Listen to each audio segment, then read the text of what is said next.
Hi friends, welcome to my channel. இன்றைக்கி நம்ம cauliflower pepper fry எப்படி பண்ணுறதுன்னு பார்க்கலாம் வாங்க. அதுக்கு நான் இன்றைக்கி ஒரு மீடியம் சைஸ் காலிஃப்ளவரை எடுத்து சின்ன சின்ன பீசஸாக கட் பண்ணி எடுத்திருக்கேன்.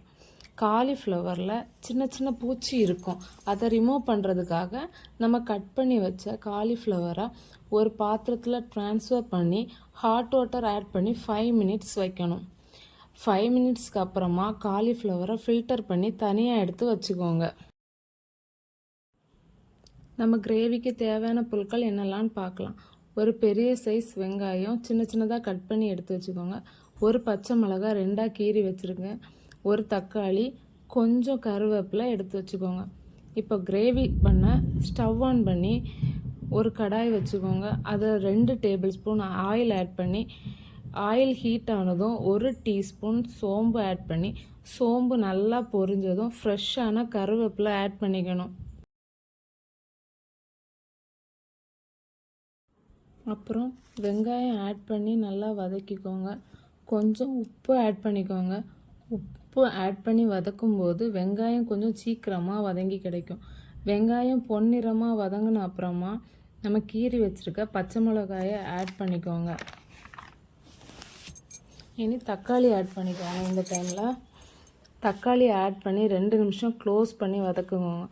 2 நிமிஷத்துக்கு அப்புறமா ஓப்பன் பண்ணி பார்க்கும்போது நல்லா எண்ணெய் பிரிஞ்சு வந்திருக்கும். இனி மசாலா எல்லாம் ஆட் பண்ணலாம். 1/2 டீஸ்பூன் மஞ்சள் தூள், 1/2 டீஸ்பூன் ஜீரகத்தூள், 1/2 டேபிள் ஸ்பூன் மிளகாய்த்தூள், 1 டேபிள் ஸ்பூன் மல்லித்தூள், 1 டீஸ்பூன் கரம் மசாலா.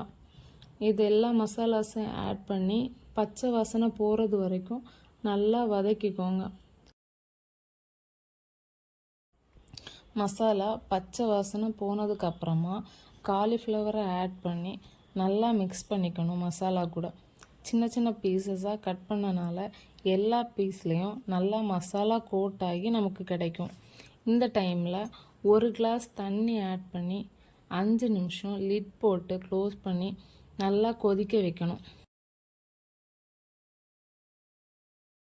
5 நிமிஷத்துக்கு அப்புறமா லிட்டை ஓப்பன் பண்ணி பார்க்கும்போது நல்லா எண்ணெய் பிரிஞ்சு வந்திருக்கும்.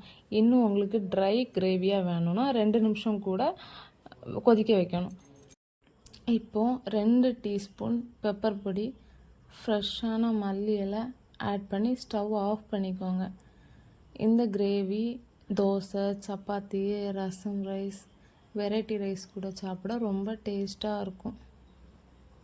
நாங்கள் இன்றைக்கி சப்பாத்தி கூட சாப்பிட போகிறோம். நீங்களும் இதே மாதிரி ட்ரை பண்ணி பாருங்கள். இந்த வீடியோ பிடிச்சிருந்தா லைக் பண்ணுங்கள், கமெண்ட் பண்ணுங்கள், மறக்காமல் சப்ஸ்கிரைப் பண்ணுங்கள். தேங்க்யூ ஃபார் வாட்சிங் ஃப்ரெண்ட்ஸ்.